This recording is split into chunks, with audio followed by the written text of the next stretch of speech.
안녕하십니까. 오늘은 탄소 중립과 철강 업계의 대응 방안에 대해서 말씀을 드리겠습니다. 오늘 말씀드릴 거는 탄소 중립이라는 것이 글로벌 차원에서 진행되는 지속 가능성 논의에 의해서 진행되었고, 그것을 금융업계나 산업계가 리스크로 반영하고 있고, 이에 따라서 그 리스크에 대한 대응 방안을 말씀드리고자 합니다. 아시듯이 지속 가능성 패러다임이라는 것이 1987년 유엔에서 Our Common Future라는 보고서에서 제시가 되었습니다. 미래 인류의 삶에 대한 이념이자 산업계 입장에서는 새로운 성장 동력이라고 할 수 있겠습니다. 여기서 지속 가능성 패러다임이라는 것은 기존의 경제 중심의 어떤 성장 모형에서 환경과 사회를 고려한 조화 속에 있는 성장 모형을 얘기하는 것입니다. 이러한 논의가 1972년에 경제적 관점에서 이 어떤 성장 모형이 위험하다는 어떤 미래의 어떤 성장을 저해할 수 있다는 로마 클럽의 어떤 제안에 따라서 유엔에서 새로운 성장 모형에 대해서 준비하게 되었습니다. 그 결과로 나타난 것이 1987년에 있었던 1987년 유엔 보고서 Our Common Future에 지속가능성 패러다임이 등장하게 되었습니다. 지속가능성 패러다임은 조금 전에 말씀드린 대로 경제와 환경, 사회를 고려한 종합적인 성장 모형이고요. 이러한 논의는 1992년 환경성을 전략으로 한 ESSD, Environmental Sound and Sustainable Development가 제시가 된 이후 2002년도 사회적 요소를 고려한 모형으로 경제, 환경, 사회 세 축이 하나의 경제 성장 모형으로 축을 잡게 되었습니다. 그 이후 그린 이코노미에 대한 논의가 성장 모형을 넘어서 경제 체제를 갖춰야 된다는 논의가 유엔 중심으로 진행되었고요. 이 과정에서 탄소라든지 자원 순환의 어떤 중요성을 강조하는 순환 비즈 모델이 계속 꾸준히 논의되었습니다. 한편 이러한 논의를 좀 더 구체적으로 전개시키기 위해서 유엔은 2000년 새로운 세기가 진행되면서 밀레니엄 디벨롭먼트 골이라는 새로운 8대 어젠다를 제시하면서 지속 가능성을 추진해왔고, 또는 MDG라고 저희가 부릅니다. MDG는 15년까지 어떤 감축 목표였고, 그 다음에 16년에 17대 목표로 확대해서 이때는 이름을 SDG로 하게 됩니다. Sustainable Development Goal로 해서 이 Sustainable Development의 명확한 어젠다라는 것을 강조하기 위해서 SDG 17대 목표로서 제안을 하면서 구체적인 지속 가능성에 대한 논의를 2030년까지 전개해 나갈 예정입니다. 그런데 이러한 개념적, 컨셉추얼한 어떤 접근을 좀 더 구체화시킨 사고들이 전개되는데요. 그 첫 번째가 파리 협정이고요. 두 번째가 플라스틱 폐기물의 어떤 확산에 따른 자원순환 문제. 세 번째가 미세먼지, 화석연료를 사용함에 따라서 발생하는 미세먼지가 지속가능성 패러다임의 어떤 확산, 새로운 성장 모형으로서의 어떤 이해를 제고시키는 계기가 되었습니다. 결국 환경이란 요소가, 탄소란 요소가 지속가능성 모형의 패러다임을 촉진시키는 주요한 축이 되었다고 동인이 되었다고 말씀드리겠습니다. 이에 최근에는 저탄소 에너지의 전환이 이루어지고 있고, 자원의 부족량을 증가시키고, 또한 온실가스를 줄이기 위해서 순환경제, 특히 클로즈 루프 형태의 어떤 순환경제 모형이 강조되고 있습니다. 좀 전에 말씀드렸듯이 지속가능성 패러다임은 온실가스와 자원순환에 의한 두 축에서 지금 실질적으로 움직이고 있습니다. 온실가스와 논의는 일찍이 유엔 차원에서 글로벌 차원의 어떤 방지 체제로 논의되었습니다. 1992년에 기후변화 협약이 채택이 되었고 1994년에 발효가 되었습니다. 그리고 기후변화 협약의 구체적인 이행을 위한 교토 정서가 1997년에 채택되고 2005년에 발효되었습니다. 여기서 교토정서가 채택되고 발효되는 기간이 상당히 오랜 기간 8년 이상이 걸렸고 실제 적용되는 건 08년서부터 적용되는데 이러한 이유는 온실가스가 에너지 사용에 따라서 나오는 것이고 에너지는 결국 주요한 제조 원가이고 어떤 삶의 어떤 모습을 좌지우지하게 됩니다. 근데 온실가스 자체의 규제도 이런 에너지에 대한 규제로 이어지면서 결국 제조업, 국가 경쟁력을 좌우하는 요소이기 때문에 기존의 제조업 중심의 어떤 성장 모형을 갖고 있는 국가라든지 선진국과 달리 새롭게 화석연료 기반으로 성장 모형을 추구하는 국가들의 어떤 저항에 부딪혀서 이 발효가 늦어졌습니다. 그런데 여기서 교토의정서는 선진국 모두가 참여하지 않고 전 세계 모든 국가가 참여하지 않고 선진국 중심으로 참여하게 되어 있습니다. 약 40개국인데요. 이들 국가의 온실가스 배출량은 전 세계 배출량의 15%에서 20%로서 이들이 합의를 이룬다고 하더라도 전 세계 온실가스 감축량에 크게 기여를 못하게 됩니다. 이에 선진국들, 특히 EU를 중심으로 온실가스에 대한 문제 해결을 위해서 전 세계가 참여하는 새로운 어떤 국제 협약이 필요하였고요.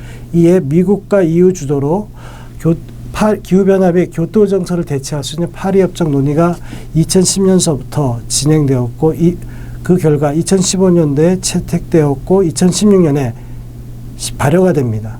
이것이 적용되는 시점은 2021년이지만 기후 리스크가 주는 국가, 인류에 대한 위기의식이 팽배하여서 발효와 즉시 16년에 채택에 이어서 바로 발효시키는 어떤 일을 전개시키게 됩니다. 이에 지금 2021년부터 교토 체제에 이은 파리 협정에 준한 신규 체제가 진행되고 있습니다. 이 신규 파리 협정에 대한 논의가 유엔에서 진행되면서 유엔의 어떤 논의체는 COP라고 부릅니다. COPA가 매년 12월에 열리게 되는데 소위 당사국 총회라고 부르는 것인데 코로나 이슈로 인해서 작년에 열릴 회의가 열리지 못했고 금년 12월에 영국 글래스고우에서 열렸습니다. 이 글래스고우 회의에서는 2050 온실가스의 기후위기 1.5도씨 내지 2.0도씨로 산업혁명 이전 대비 지구의 온도를 1.5도씨에서 2.0도씨로 억제하기 위해서는 2050년에 전 세계 모든 국가가 탄소 중립을 실현해야 된다는 것이 주요한 하두였고 이를 목표로 미국, 영국, 유럽 등이 열심히 뛰었습니다. 그러나 이번 회의에서는 러시아, 중국, 인도, 개도국 등의 어떤 반대로 인해서 열심히 노력은 하겠지만 2050년까지의 어떤 탄소 중립에는 합의를 하지 못했습니다. 실제 중국, 러시아, 인도, 그다음에 기타 많은 국가들은 2060 내지는 2070에 탄소 중립을 하겠다는 입장을 표명하였습니다. 그러나 소기의 어떤 성과도 있었습니다. 온실가스의 주요 원인이 결국 발전 부분이고요. 발전 부분에 석탄 화력 발전이 주요하였는데 그 석탄 발전소의 폐쇄 속도를 조금 더 가속화시키고 화석연료에 대한 지원을 축소하겠다는 것이고요. 그리고 국가 간 감축 실적을 서로 거래할 수 있는 ITOMO라는 제도를 합의를 하였습니다. ITMO는 Internationally Transferred Mitigation Outcome로서 우리나라에서 줄이지 못하는 것을 해외에 나가서 줄였을 경우 그것을 인정받는 제도이지요. 당연히 우리나라가 인도네시아나 인도에서 감축을 하여서 그것을 실적으로 갖고 오게 되면 인도나 인도네시아에서는 그만큼 줄여야 될 양이 늘어나는 경우이지만 기술력을 고려했을 때 우리나라의 기술력이 높은 경우 감축의 효율이 더 높다는 측면에서 국제거래 국제투자국 간 감축 실적을 인정하는 제도가 이루어졌습니다. 그리고 COP26 이번에 열린 얘기 당사국 총회가 26번째인데요. 이 회의와 별개로 The World Leader Summit이란 회의가 열렸습니다. 전 세계 리더들이 모인 정상회의인데요. 한국도 참여했습니다. 이때 온실가스의 주요 부분인 전력, 도로수송, 철강, 수송, 농업 등 5대 부문에 혁신 기술을 도입하여 2030년까지 기준년 대비 50% 감축하겠다는 목표를 설정하였습니다. 합의하였습니다. 여기서 한 가지 주목해야 될 것은 2030년 NDC 목표와 2050년 카본 중립이란 두 단어를 썼을 때 그 차이점에 대해서 이해를 해야 된다는 것입니다.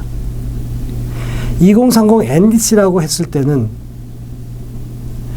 우리가 감축 목표를 말로는 전 세계 온실가스를 감축한다고 하지만 실제는 온실가스 제조업 부분의 사업장 중심의 감축이었습니다. 그리고 그것을 구속적으로 지금 하고 있습니다. 지키지 않으면 어떠한 형태의 페널티가 부과되게 되어 있는 구조이죠. 그러나 2050 탄소 중립은 일단 비구속적 목표이고 제조업 중심이 아니라 전 제조업 사업장을 넘어서 이 제조업에서 제품을 만들 때 수급받는 전력, 그리고 이 제품이 사회에 쓰였을 때 사용되는 공급될 때 배출한 오염물질, 또는 이 제품이 최종 제품에 쓰였을 때 기여하는 온실가스 감축분을 까지 고려하게 됩니다. 전문적인 용어로 제조업만이 대상으로 하는 것은 스코프 1, 발전 부분까지 고려한 것을 스코프 2, 제조업 사업장 경계 밖의 스코프 3라고 얘기를 하고 있습니다. 이렇게 정책 부분이 들어가게 된다면 2030 NDC와 2050 탄소 중립은 또 다른 우리가 감축 노력을 해야 됩니다. 즉 여기서 문제가 되는 연도가 어떤 기간이냐면 2030 NDC의 경우 2020년서부터 2030년을 얘기하고요. 2050 탄소 중립은 2020년에서 2050년을 얘기하게 됩니다. 근데 여기서 보시다시피 2020년서부터 2030년 사이가 중복되고 있습니다. 즉 2020년에서 2030년까지는 구속적 목표로 해서 NDC의 어떤 목표에도 해당이 되고 2050 탄소 중립 비구속적인 목표에도 해당됩니다. 그래서 이 구간에서는 2030 NDC의 구속적 목표도 설정을 할 필요가 있고 2050 탄소 중립을 위한 비구속적 목표도 달성할 고려할 필요가 있습니다. 그래서 요 2020에서 2030 사이에서는 스코프 1 목표와 스코프 2, 3의 목표를 같이 고려하는 것이 제조업체 입장에서는 의미가 있을 수 있다고 판단됩니다. 특히 최근 스코프 3 같은 경우에는 우리가 만든 제품이 해외로 나가거나 소비자에게 갈 때 이동하는 과정에서 나오는 직접 배출 말고 이 제품이 사용 단계에서 쓰일 때 온실가스 감축에 기여하는 분도 중요한 어떤 감축 실적으로 인정하자는 논의가 있습니다. 소위 스코프 4라고 부르고요. 경제학적 의미로는 기회 감축이라고 볼 수가 있고요. 이건 상대적 의미로서 이해하면 되겠습니다. 즉 철강회사 A와 B가 있을 경우 A와 B사가 똑같은 제품을 기능을 하는 제품을 만들었는데 똑같은 양의 제품이 자동차에 쓰였습니다. 근데 자동차에 쓰일 때 이 자동차가 1마일 갈 때 A사 같은 경우는 100이라는 CO2를 내놓고 B사 같은 경우는 150이라는 CO2를 내놓습니다. 근데 자동차 입장에서 결국 A사의 어떤 제품을 사용함으로써 온실가스를 줄이게 되는 거지요. 즉 B사의 제품을 사용하지 않아서 배출을 될 수 있는 50이라는 온실가스를 회피하게 되는 경우가 생깁니다. 이것이 국제사회에서 스코프4로 논의되고 있고, 실제 ESG 책임 투자가 온실가스를 많이 하는 배출 회사임에도 불구하고 열심히 이런 혁신적인 제품을 개발해서 시장에 내놓았을 때 리스크 관리를 하면서 매출액을 늘리는 경우이기 때문에 ESG 책임 투자의 주요한 노력이 될 수가 있습니다. 이러한 의미에서 우리 철강사는 많은 이런 스코프4 같은 제품 개발, 나아가서 공정 혁신 개발까지 관심을 둘 필요가 있겠습니다. 실제 유럽 같은 경우는 탄소 중립과 순환 경제라는 어떤 순환 자원에 의한 순환 경제를 하나의 수단으로 해서 그린딜이라는 정책을 통해서 재정 정책 내지 금융 정책을 통해서 미래 새로운 성장 및 산업 발전 전략으로 탄소 중립 및 순환 자원을 활용하고 있습니다.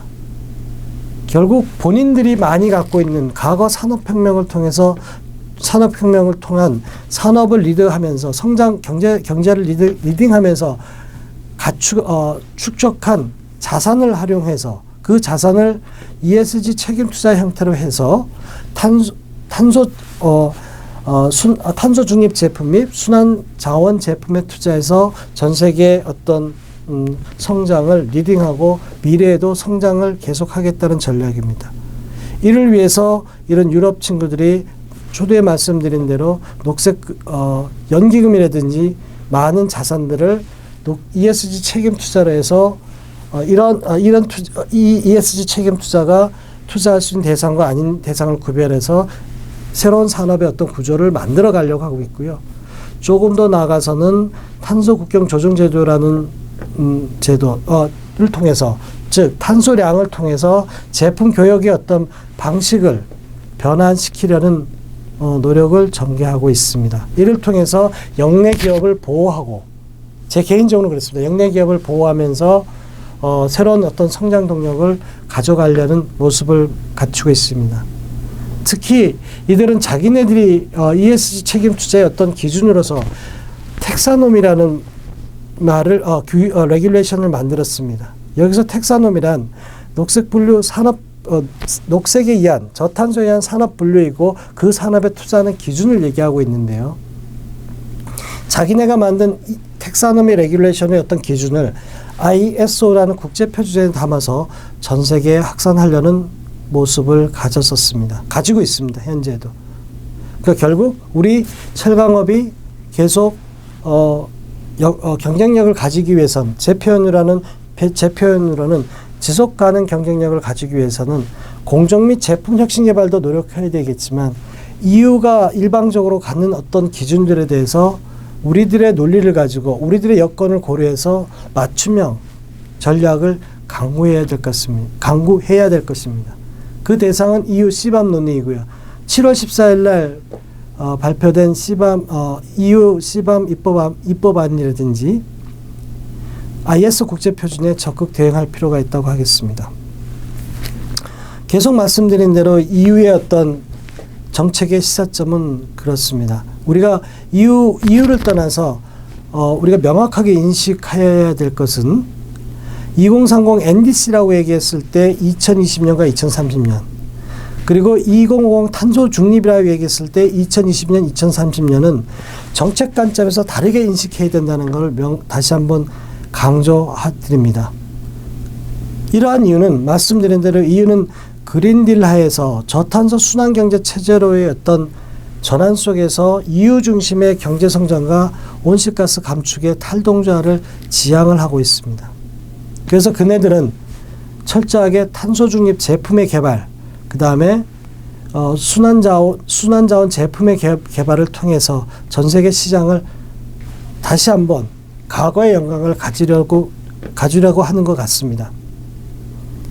또 하나 여기서 주목해야 될 것은 ETS 지금 탄소 국경 조정 제도가 ETS랑 연계되어 있는데요. 배출권 거래제입니다.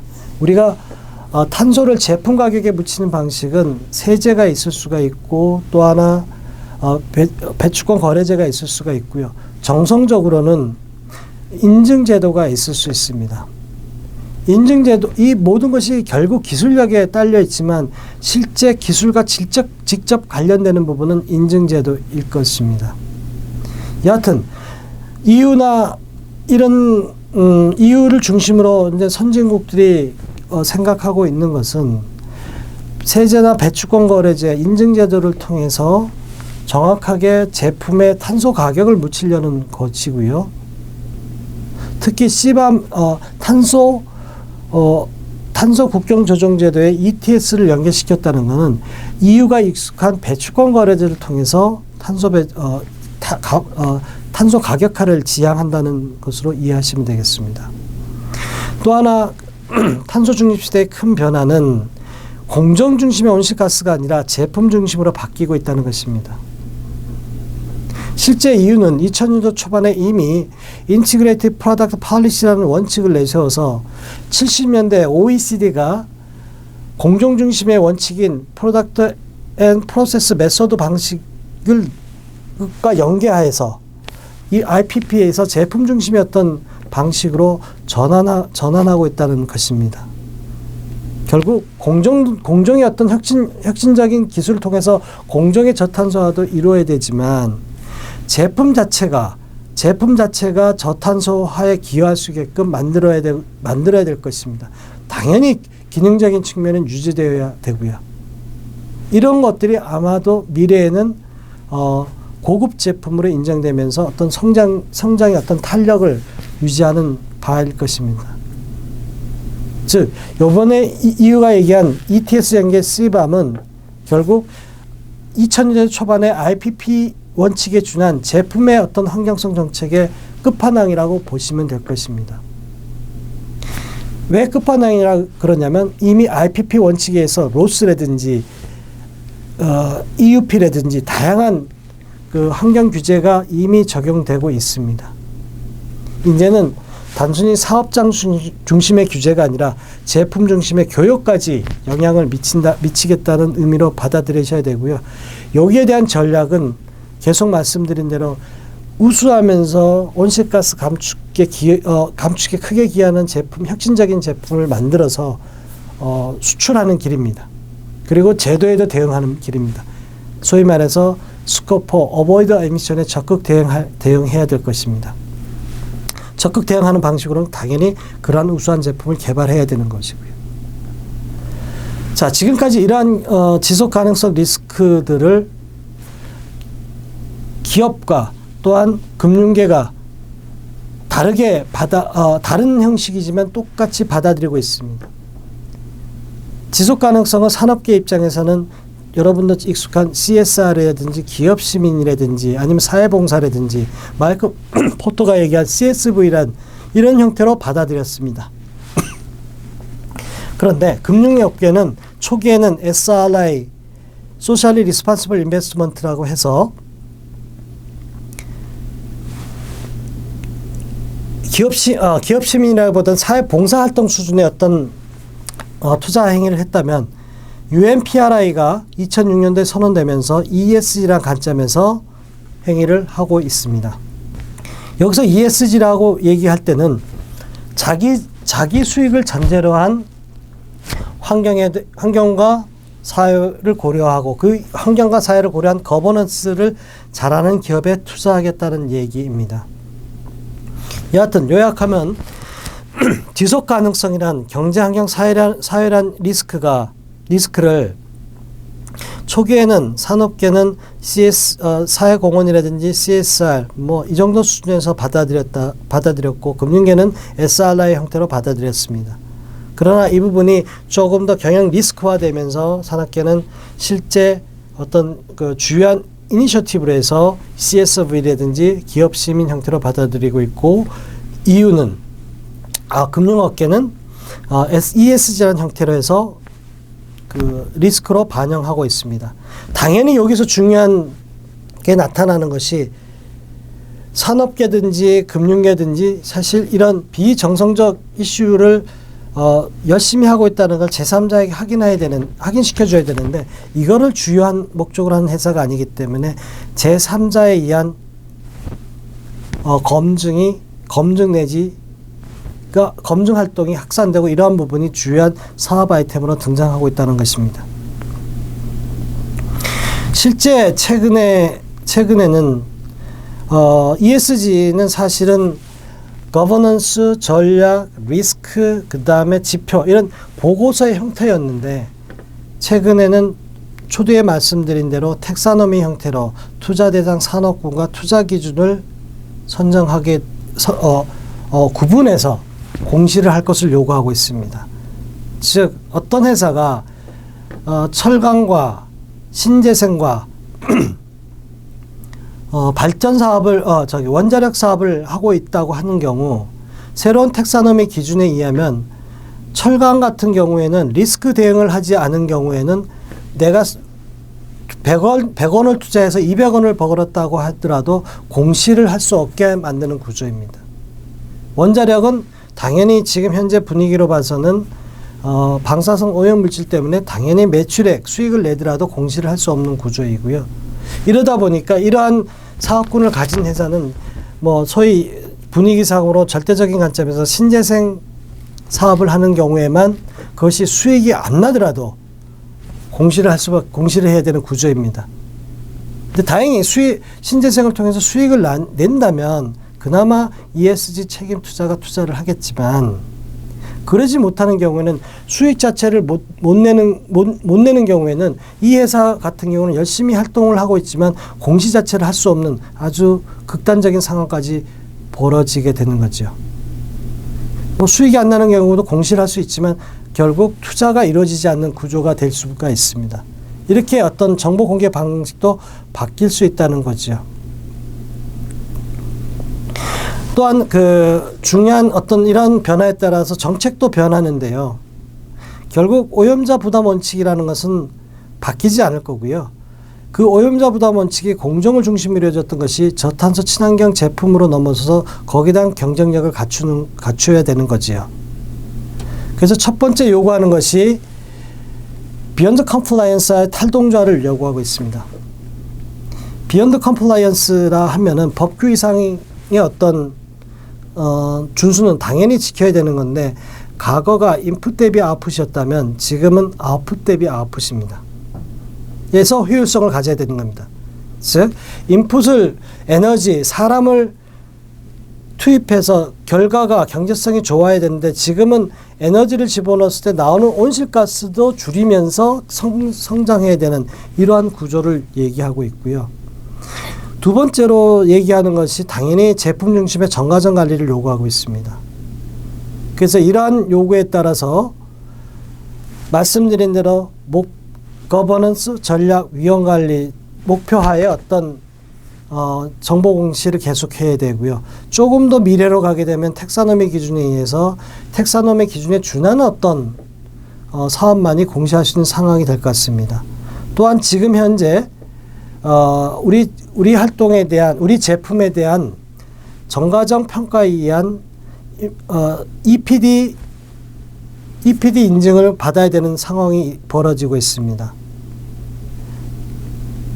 제품에 대한 라벨링은 타입 1, 2, 3로 나눠지는데요. 여기서 EPD는 타입 3에 해당되는 라벨링입니다. Environmental Product Declaration이라 해가지고 우리 제품이 저탄소 친환경 제품이라는 것을 제3자를 통해서 확인하는 제도인데요. 어떤 기준이 있는 건 아닙니다. 그래서 경쟁 제품보다 제3자 확인을 받았을 때 좀 더 많은 오염물질이 나오게 된다면 시장에서 통용될 수 없겠지요. 그런데 이것이 점점 타입 1으로 확대될 전망입니다. 정가전 관점에서 평가해서 특정 물질, 특히 온실가스 물질은 얼마만큼 어느 수준 이하여야 된다는 얘기로 진행이 논의가 ISO에서 진행되고 있습니다. 따라서 ISO 논의를 주목해야 될 것입니다. 또한 말씀드린 대로 탄소세에 대한 카본 프라이싱 논의가 진행되면서 탄소세라든지 배출권 거래제가 확대될 전망이고요. 또 하나 아시듯이 텍사노미 기준과 탄소 국경 조정 통상 규범이 확대될 예정입니다. 탄소 가격제는 아시겠지만은 글로벌 차원에서 이미 많은 국가들이 탄소세에서 배출권 거래제를 통해서 적용을 하고 있는 상황입니다. 그러나 제가 많은 국가로 얘기를 했지만 실제 배출권 거래제가 원활한 표현도 그랬지만 돌아가고 있는 국가 EU하고 한국하고 뉴질랜드 정도이고요. 나머지 지역적으로 돌아가고 있습니다. 그러나 탄소세 같은 경우에는 탄소세라고 얘기를 하지 않지만은 에너지 세제를 통해서 탄소 가격을 부과하는 얘기들이 많이 진행되고 있는데요. 지금 현재는 전 세계적으로 보면 CO2 톤당 0불 있는 데서부터 119불까지 전 세계적으로 범위가 좀 넓습니다. 그래서 어떤 국가에 갔을 때 탄소 비용을 고려하게 된다면은 그것을 그 제도를 통해서 우리 제품에 대해서 규제를 하려는 어떤 움직임이 충분히 가능하다는 얘기를 좀 말씀을 드리고요. 전 세계 지금 현재 46개국에서 제품의 탄소 가격을 묻히는 제도가 좀 시행되고 있습니다. 이 내용은 슬라이드를 보면은 이해가 될 것 같습니다. 또한 계속 말씀드리지만 EU CBAM 제도가 EU 집행위에서 작년 4월 1일부터 탄소 국경 조정 제도 제가 자꾸 CBAM이라고 얘기하는데요. 그 영어로 하면 카본 보더 어저스트먼트 메커니즘으로 해가지고 지금 7월 14일 날 그 안이 나왔습니다. 법률안이.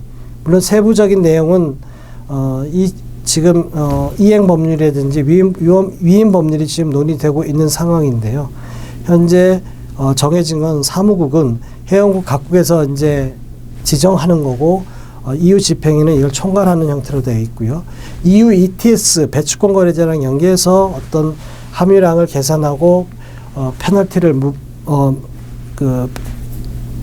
부과하는 제도로 구성되어 있고 EU ETS랑 거의 유사하게 운영하는 국가인 스위스, 노르웨이 같은 경우 예외로 인정하고 우리나라와 같이 EU ETS처럼 탄소 가격제를 운영하는 국가는 EU와 협상을 통해서 감면을 받을 수 있는 상황이 전개될 것 같습니다.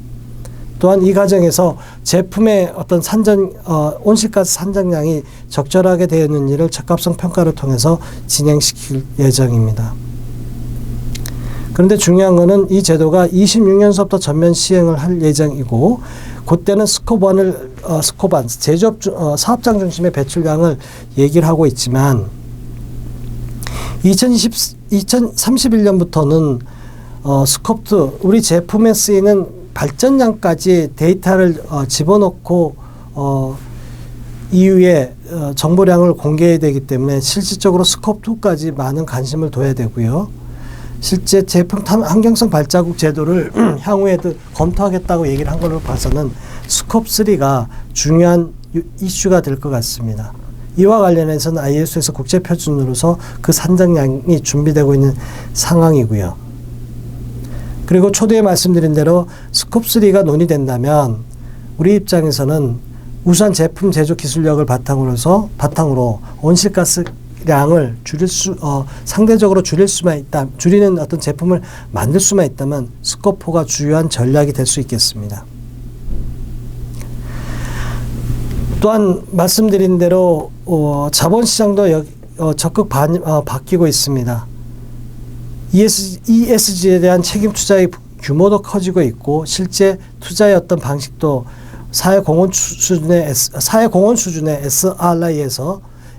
SRI를 넘어서 ESG 책임 투자로 어떤 상황이 바뀌고 있는 상황입니다.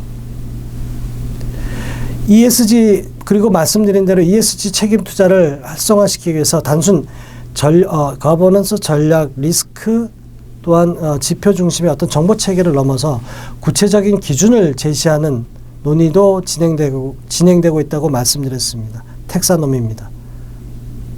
이유는 2000년 6월에 이걸 텍사노미 레귤레이션 형태로 모든 EU 국가의 적용자는 레귤레이션 형태로 적용하였고 이걸 전 세계 확산하기 위해서 IS 국제표준에 담아서 전 세계 확산을 시도하였습니다. 이와 관련해서 국내는 산업부 및 고표현 중심으로 이 ISO 텍사노미 국제 표준에 적극 대응하여서 우리 여건에 맞는 어떤 기준으로 바꿨습니다. 철강업계는 EU 텍사노미 레귤레이션 기준으로 하게 된다면 특정치 트레스홀드가 들어가기 각 공정별로 들어가게 돼 있는데 이것은 적절하지 않다. 이는 자본시장의 수익성에도 배반할 뿐 아니라 철강업의 어떤 지역적 여건을 고려하지 못한 것이다라는 판단하에 저희는 Best Available Technology를 주요 기준으로 했고요. 여기에 대한 목록을 추가 국제 표준을 통해서 만들고 이 기준을 통해서 자본시장의 어떤 투자를 유도하려고 합니다. 따라서 이러한 이러한 배트 기술을 개발하는데 최선의 노력을 하셔야 될 것 같고, 이 배트 기준을 국제 표준에 정기적으로 롤링함으로써 자본시장에도 적극 대응하고 CBAM이라는 탄소 국경 조정 제도에도 대응할 필요가 있겠습니다. 지금까지 어떤 리스크 방향과 대응 방향에 대해서 중간중간 얘기를 하면서 말씀을 드렸습니다. 근데 중요한 거는 이 부분을 다시 한번 요약해서 정리하면서 보고를 마치겠습니다. 발제를 마치겠습니다. 탄소 중립화에서 저탄소 자원순환 경제 체제로의